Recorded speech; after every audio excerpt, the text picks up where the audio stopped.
Hello ladies and gentlemen, welcome MechWarriors back to MechWarrior Online. Today we're taking out the Panther PNT 10K for a little stroll around the river/beachside. We're sporting twin PPCs for maximum ranged poke damage, and other than that, this is one of the first rounds that I've ever played in a light mech, so small caveat, I'm not used to this light mech chassis as well as the light mech fighting style, so you're not going to see like the best Panther gameplay you've ever seen, the best light mech gameplay you've ever seen, but you're going to see some solid PPC hits and some nice kills, and that's what it's all about, so please bear with me. So as you can see, I have set up my PPCs in a dual setup. The first mouse button shoots both of them at the same time for maximum ranged poke damage, and then the second mouse button is set to just give me chain fire so that I can try and not overheat if things get a little bit too hot in my cockpit. The Panther itself is a pretty light mech. I think it's at 35 tons, equipped with jump jets, as you can see here, so you can use that to pop chart a little.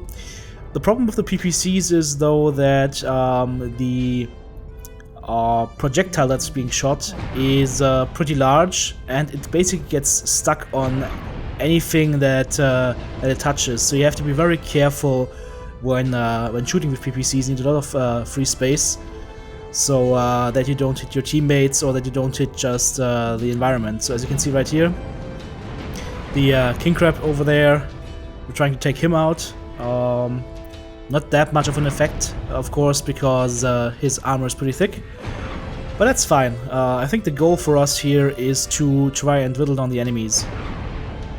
As you could see right here, sorry buddy, my PPC shot basically just got stuck on his chassis and unfortunately dealt damage to his back armor. So as I said, the PPC shots are...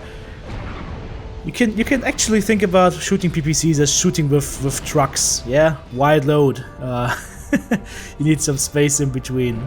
It's a pretty big difference if you're used to, let's say, shooting lasers from assault mechs.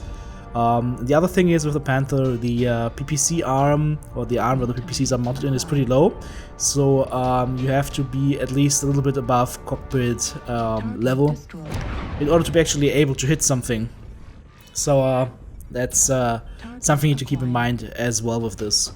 The good thing here for us is that the enemy is pushing into our spawn, and we have them pretty much surrounded. As you can see, they're all concentrated in the E7 area, and we have a full lance at the D7, D6 border, we have a full lance in the actual cap area, and we do have a lance of mechs behind them, so they have to basically fight at three fronts at the same time, and if you get sandwiched in like that, most of the times you will just lose, unless you have a very good battle commander with you that will make a split-second decision to push a specific angle.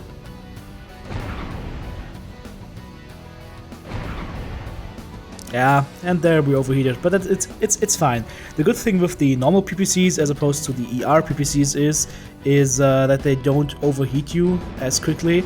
However, of course, you have to make sure that you never shoot below the distance of 90 meters, because that's the distance that the weapon needs to actually activate itself. So always shoot between about 100 to 540 meters. You can shoot a little bit further than that, of course, but you will incur some damage drop-offs, which is fine, of course. I mean, better you do like 5 damage or even 1 damage to the enemy than no damage at all. Of course, provided that you don't have to stay hidden for some reason. In that case, stay hidden, don't shoot, and wait for the opportune moment. Just as we did here to put some damage down onto that Warhawk's black armor. Black armor? Back armor? Ah, what the heck. So as you can see, we lost some of our teammates in the base area, so I'm currently just making sure that I stick to my team and stay around people that are much larger and much scarier than I am, so that they get shot and I don't. That's the key to piloting this mech, because with my dual PPC setup I also don't want to go up against other light mechs, because they will tear me apart. And we finally got the king crab down after an hour and a half of shooting, but we were able to secure the kill. That's great. There's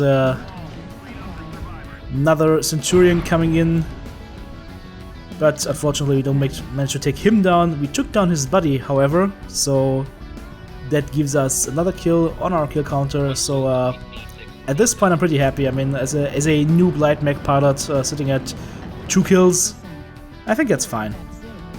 And I know that there's one more enemy walking around on the left hand side, as well as the guy in D7 currently, so I'm just trying to position myself in a way where I could shoot at him as soon as he leaves cover.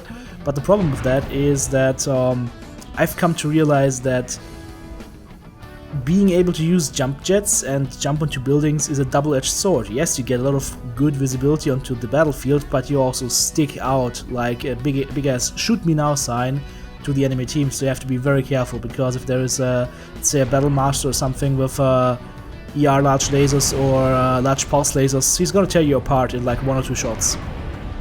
So always bear that in mind. The Warhawk here has got a lot of damage on his center torso, so let's go ahead, go for a trick shot. Pow! And here we go. Final frag in. So guys, let me know if I should go ahead and make some more light mech action videos, probably in a Panther, more looking towards either playing a Spider or an Oxide or something. Final score, 529 damage, 3 killing blows, 7 assists and 2 solo kills with 3 kills most damage dealt. Not too shabby for a light mech noob, but I think there's a lot of more cool things possible with this mech chassis. Here's the mech build, if you want to try him out. I think he's also able to be used as a trial mech in the setup. Let me know how you liked the video, give me a thumbs up and leave a comment, and make sure to subscribe to the channel, and see you guys soon. Bye bye!